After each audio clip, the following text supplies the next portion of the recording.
ಡೆಸ್ವಿನ್ ಹಡಗು ಇತ್ತೀಚೆಗೆ ಸುದ್ದಿಯಲ್ಲಿದ್ದು ಇದು ಯಾವ ದೇಶಕ್ಕೆ ಸಂಬಂಧಿಸಿದೆ? ಅಮೆರಿಕ.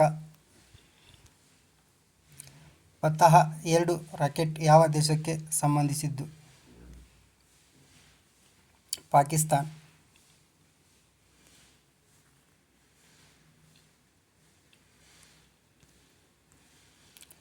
ಇತ್ತೀಚಿನ ವರದಿಯ ಪ್ರಕಾರ ದೇಶದ ನಗರ ಪ್ರದೇಶಗಳಲ್ಲಿ ನಿರುದ್ಯೋಗದ ಪ್ರಮಾಣ ಎಷ್ಟಿದೆ? 6.7%.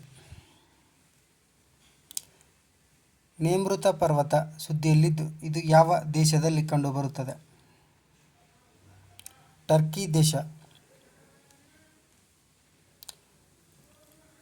ರಾಬರ್ಟ್ ಫಿಕೋ ಇತ್ತೀಚೆಗೆ ಸುದ್ದಿಯಲ್ಲಿದ್ದು ಇವರು ಯಾವ ದೇಶದ ಪ್ರಧಾನಿಯಾಗಿದ್ದಾರೆ? ರಾಬರ್ಟ್ ಫಿಕೋ ಸ್ಲೋವಾಕಿಯಾ ಪ್ರಧಾನಿ.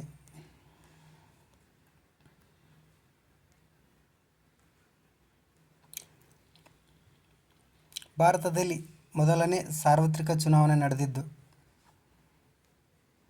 1952.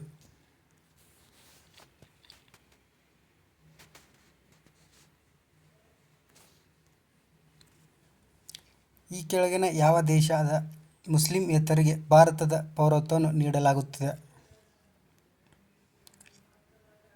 ಎಲ್ಲ ದೇಶಗಳಿಗೆ. ಕಾರ್ಕೋಟ್ ರಾಜವಂಶವು ಈ ಕೆಳಗಿನ ಯಾವ ದೇಶಕ್ಕೆ ಸೀಮಿತವಾಗಿತ್ತು? ಕಾಶ್ಮೀರ್. ಆಪರೇಷನ್ ಮರ್ಯಾದಾ ಈ ಕೆಳಗಿನ ಯಾವ ಸ್ಥಳಕ್ಕೆ ಸಂಬಂಧಿಸಿದೆ? ಕೇದಾರ್ನಾಥ್.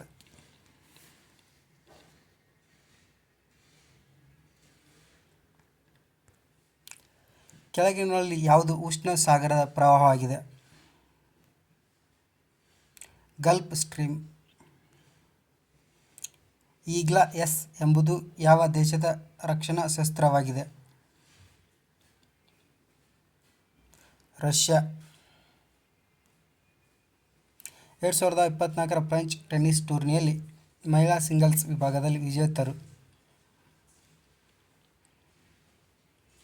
ಪೋಲೆಂಡ್ ಈಗಾ Swiatek.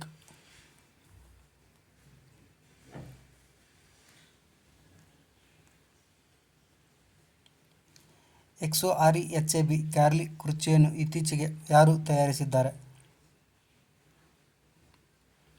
IIT Bengaluru.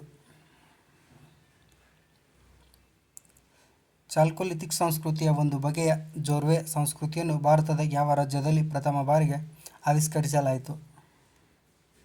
Tamil Nadu.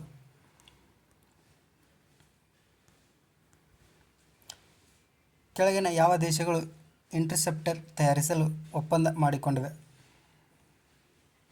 Japan ಮತ್ತು ಅಮೆರಿಕ.